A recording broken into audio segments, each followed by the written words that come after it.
Hello, Fleshbags.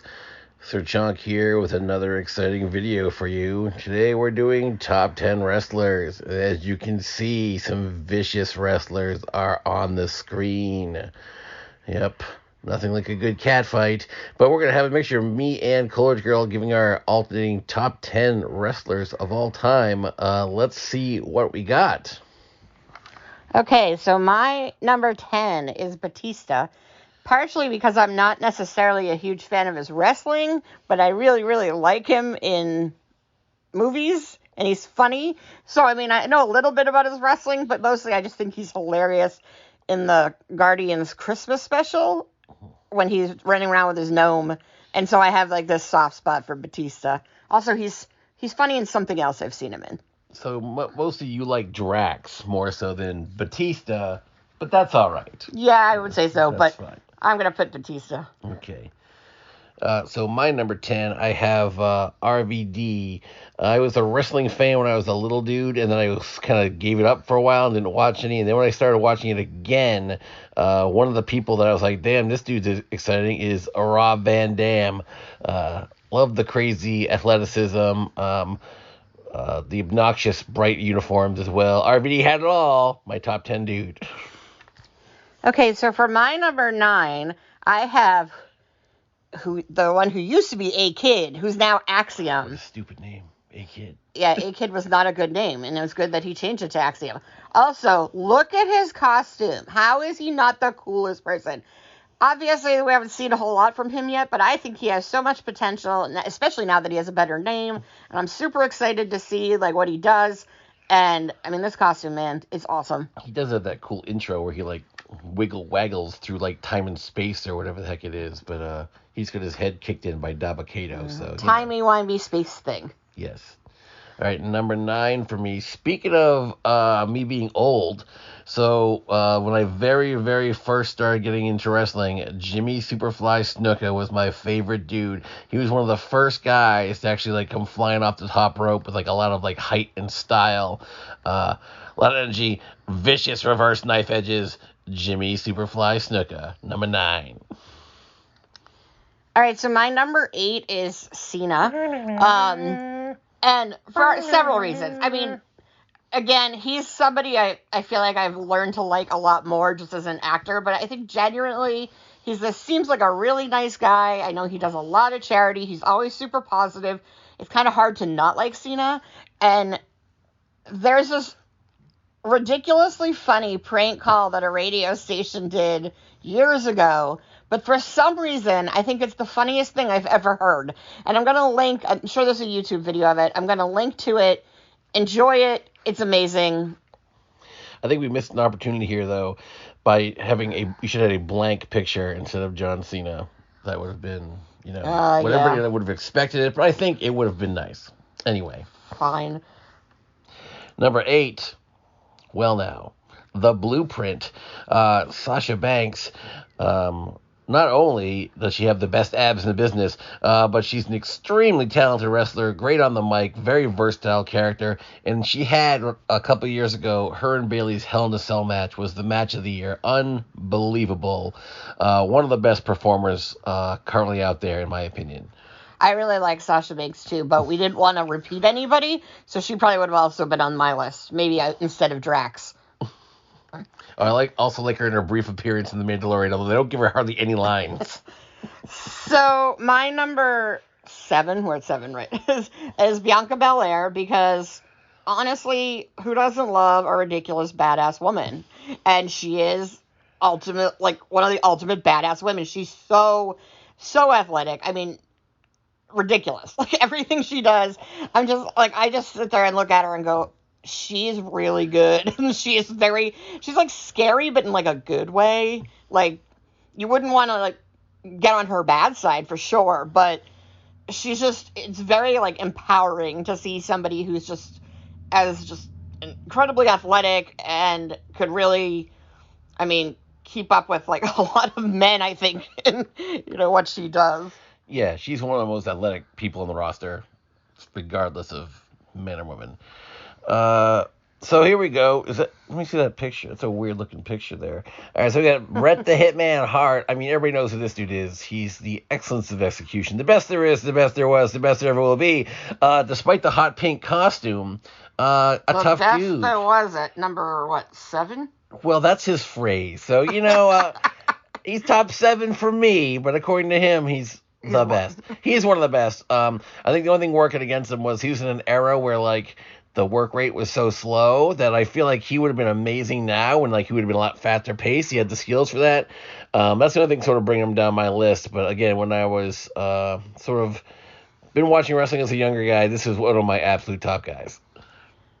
All right, so I think we're moving into 6 now. And so that's Finn Balor for me, or the Demon. He's sometimes the Demon, yes. Depends on his mood, I guess.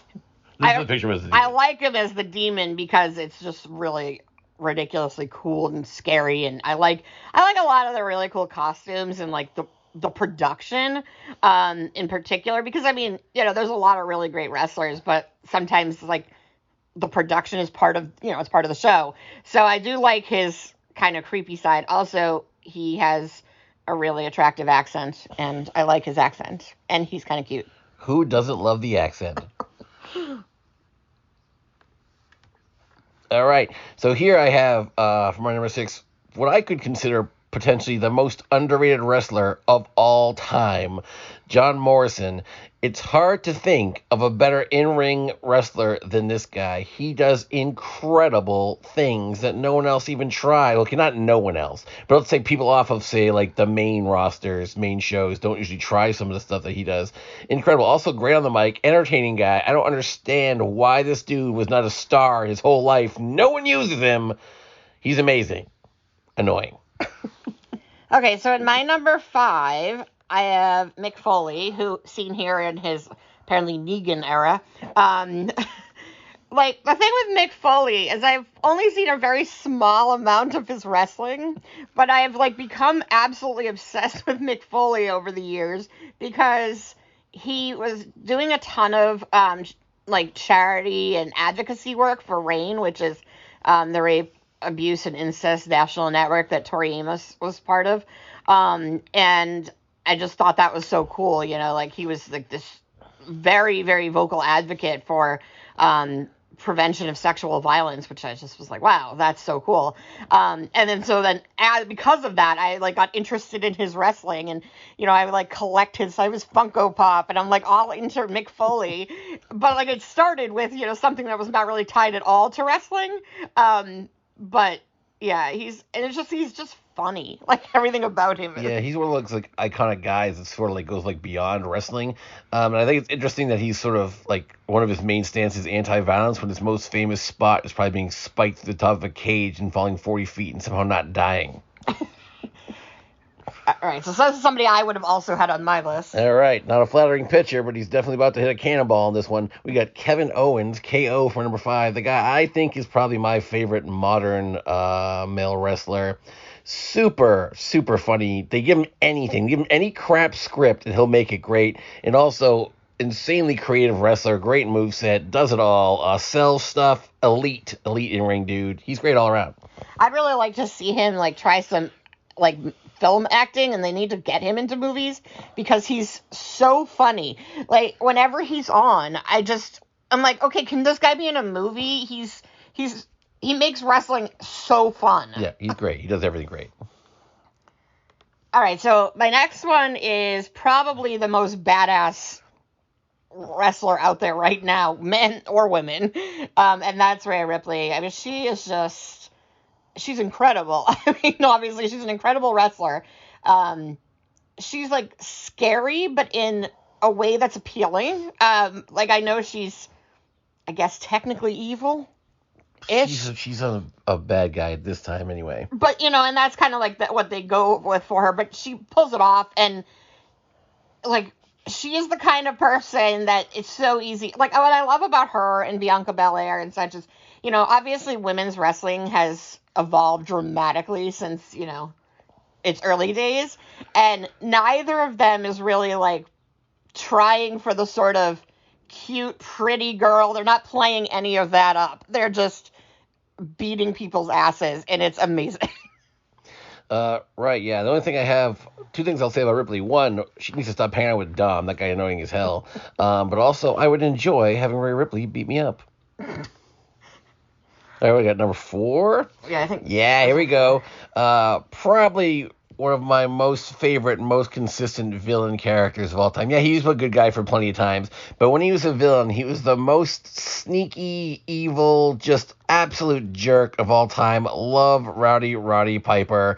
To me, the most epic Piper moments is when he's in the middle of a match and he'll just, out of nowhere, just very, very casually poke a dude in the eyes. Simple, effective, glorious. I love Piper. He also wore a kilt and had a great accent. He didn't really have much of an accent, actually. Sometimes he does. He's Scottish, but like he Sometimes didn't really his have accents much comes at all through. of an accent that I ever recall. All right, so my number 3 is Piper Niven, who Scots. was Dewdrop. Yeah, speaking of Scott and Piper. And like the thing is, like, I loved her as Dewdrop, which is a terrible name for like the kind of wrestler she is, because she's like very aggressive and like, you know. Well, she do drop on your head sometimes. I guess, but it sounds kind of like cutesy and girly, and that was not her thing. So I'm kind of glad they let her go back to Piper Niven. Definitely underutilized and underrated. You know, I know a lot of people like loved her as Piper Niven in NXT, and then they brought her up to WWE, made her Dewdrop, and then she was also like some sidekick. And then now that she's back as Piper Niven, I'm hoping they'll give her more to do. But she is, if not, she's not my number 1, but she's my second favorite female wrestler, and probably my current favorite, but like the person who's my number 1 has more longevity, I guess. Okay. Yeah. I like Piper Niven. I wish they let her do more. They hardly ever do anything. All right, my number 3, Alexa Bliss. Beyond the obvious appealing traits, I think she's one of the best actors in wrestling. They can give her another example similar to KO, where they give her anything to do, no matter how stupid. They've given her some stupid as hell stuff to do. She still manages to make it work. She's had a million different characters. She sells them all. Solid in the ring, not the greatest in the ring, but good athleticism, pretty good in the ring, certainly like above average by far. But for me, it's just like, I can't think of too many people that have had so many different characters that are all so excellent. Well, she's like a little bit like Sasha Banks. I mean, I like Sasha Banks better in the fact that obviously Sasha Banks and Bliss are people that are very attractive as well, and that's, you know, the part of their appeal. But I think what's good is they don't sort of like coast on that at all. You know, they're both still really good wrestlers, and like they're fun to watch as wrestlers as well. You know, they're not right. There's plenty of like pretty girls that show up and wrestle and can't really act and still hang around for a while. But yeah, Bliss is a great actor and a very good wrestler. So speaking of attractive, my number 2 is Seth Rollins. Seth freaking Rollins. And I don't know why I find Seth Rollins attractive, because he is not the kind of man I would normally find attractive. But for some reason, something about him is incredibly appealing. And I don't know if it's just because of his personality, which is hard to not love. It's kind of like arrogant goofbag. Like, that's like a thing. He's hilarious. He's over the top, but in like a way that's just so endearing. And just everything about him is absolutely just fun to watch. Like, when he's around, you just want to watch him. Right, yeah, he'd be on my list, but again, we want to double up on the list. And he's one of those guys that, like, even when they try to make him a bad guy, everyone still loves him. Because he's too entertaining, he's too great, and he's too incredible in the ring. One of the best in-ring performers that exists, I think, in any, what's the word I want? Era? No, I meant like production company. There's a word for that. But I forgot the name of the brand. Sure, we'll go with brand. That's not what I meant, but who cares? Let's move on. I messed that up. All right, number 2, For me, Jeff Hardy, if you like insane spots and if you like people who don't care if they die in front of you on TV, Jeff Hardy is the person for you. But he can't be around anymore because he's too interested in apparently trying to kill himself. Right. Well, obviously, he's had a tremendous amount of issues over the years in and out of place. He's back around again on AEW. I think he just recently came back. I don't know if he's been in the ring yet. But historically, he's got, if you were to sort of look through what are the 50 craziest spots in wrestling, this dude pops up a bunch of times. Absolutely fearless, super creative. I don't know. He's one of the most entertaining guys I've ever seen in the ring, and just the amount of willingness he is to cripple himself is mind-boggling. Jeff Hardy. He should just try to be a little more restrained so that he doesn't keep injuring himself and, ending up in so much pain that, it leads him down dark paths. Right. All right. So my number one is the man. It's Becky Lynch. She is just... And the reason I say, Piper Niven is currently my favorite. I have a thing for, apparently, the Brits, the Irish, the Scottish. You like the accents. I do like the accents, but I also think, apparently, I like the way they wrestle better. Obviously, because I'm very drawn to a lot of them. The people who come out of NXT UK, I'm really into. But Becky Lynch is, she's the kind of person, I know she's not doing as much anymore. I don't know why. Maybe because she has a baby and, she's been back in a little bit. But she's not doing she's got a match today. as much as she used to do. Oh, yeah, she is in the evening or tournament Night of Champions. The Night of Champions taking place at 1 in the afternoon. But she, I feel like she hasn't been around as much, so I've kind of haven't seen her as often as when I first started watching wrestling with him. But what I love about Becky Lynch is she's just, again, she, to me, defines that sort of the women wrestling when, it was really kind of just getting, I won't say better. I mean, well, she's also, sort of renowned for the first female to win a WrestleMania main event match. You know what I mean? Because they don't really have too many women main event matches until that triple threat, which she technically didn't pin Rousey, but whatever. Lynch is awesome. She's reached that status. You don't see that much because she's reached the status where she's so popular she doesn't have to show up every week. Right. You know what I mean? So it's oh, hey, look, it's a Becky Lynch week. How nice. And it's just I mean, I know there were, and again, I know there was Charlotte Flair and Lita, and there were women before that were obviously there was the early days, and then there was the dark time. And then there was I think even after the early days, there was a really dark time. What was the mid 90s, early 90s, when it was they were first introduced women, and then all of a sudden they were introducing women, but every clip you saw was some kind of it turned into a soap opera. Everyone was cheating on each other and sleeping with each other. And they were just using it sort of a change of pace and a chance to show some boobs to get people to watch TV. Right. There was anything to it. And the women, were very objectified. And so it's so nice now is obviously, I mean, I'm sure there are certain people in charge who would probably like to continue to objectify them. But right. But a lot of these women don't seem, I don't think you're going to go and ask Becky Lynch to objectify herself because she's just going to knock you out. So, right. So I really like her, and I just think she represents for me that as well as that movement to okay, these women are just amazing and they're badasses. I think promotion was the word I was thinking of earlier. Not relevant. Anyway. My last guy, oh yeah, Macho Man Randy Savage. Again, I mentioned a few times how I started to get into wrestling when I was young, and then a few years into me watching it, this guy came along, and I was like, what? This dude is amazing. Incredibly arrogant, obnoxious, potent character, great in the ring, insane costumes, and just the guy that I found myself just super wanting to win every match. Probably the first time when I was watching wrestling where I actually really cared and wanted a dude to win was this guy. So I was like, okay, this is obviously the guy who's my favorite because I actually want him to win. And of course it's all scripted, but regardless. And despite its simplicity, Macho Man's elbow off the top rope is still one of my all-time favorite moves. He's my number one dude, snap into a Slim Jim. And we didn't plan this, but we managed to have Piper and the Man and Macho Man. But that was not planned. Right. I also love that his name is Randy Savage. Like, think about that for a second. He happens to be a Randy Savage. That's probably not his real name. No, it's not his real name. His last name's like Steve isn't like his Schwartz or something. Poffo or something like that. I think his last name is Poffo. Well, that might just be like his brother's fake last name. I can't remember.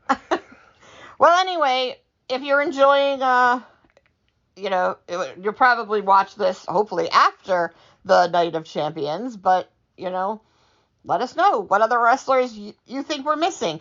I mean, we could always do, like, down the line, like, the people we're looking forward to in NXT, because there's a lot of really great people, I think, coming up. Right. Obviously, we missed, so I didn't watch a ton of Attitude Era. That was kind of what I was watching. People like, what? No Stone Cold? No Rock? Obviously, those are very popular, very well-known wrestlers. But that era, although I like it when I've seen the older stuff that I've gone through and watched, I wasn't really watching it at the time, so those guys don't have, the same sort of place in my top 10 list. Yeah, and I only started getting into it definitely in the modern era, and even more so. I feel like I started getting into it because he watched it all the time, and it was just something. It was either watch it or have nothing to do sometimes. And then last year when Panini put out the wrestling cards, I just became absolutely obsessed with wrestling cards, even though and I don't like a lot of the other sports cards, but for some reason then I was I want to watch all the wrestling all the time now. So now I'm a big fan of all the NXT up and comers too. So yeah, maybe at some point we'll do a NXT. We could do a non WWE list sometime. Well, Morrison and Hardy and Binks. Yeah, but they still spent a lot of time, and RVD, obviously RVD, ECW, and they have been around, but I think a lot of these guys have been. Classically, these are NXT/WWE people. Yeah, well, I don't probably know too many people outside of it, so unless he introduces me to AEW. Mm-hmm. But anyway, have fun watching the Night of Champions during the afternoon, unless you're in Saudi Arabia, then I guess you'll be watching it at night. I assume Cody Rhodes is fighting someone? Yeah, fighting Lesnar again. For some reason, McMahon's if Lesnar's alive, he's in a pay-per-view. I don't care if he's fighting the same guy 26 times in a row. Aren't they fighting at SummerSlam? Well, SummerSlam's not announced yet, but I wouldn't be surprised if they were. It's just going to always be... Cody Rhodes is just going to fight Lesnar and, apparently everything. I've had enough. Oh, no, he'll probably fight Roman Reigns at some point, too. Just stop with it. I don't want any more of them. All right, anyway. Have a good night.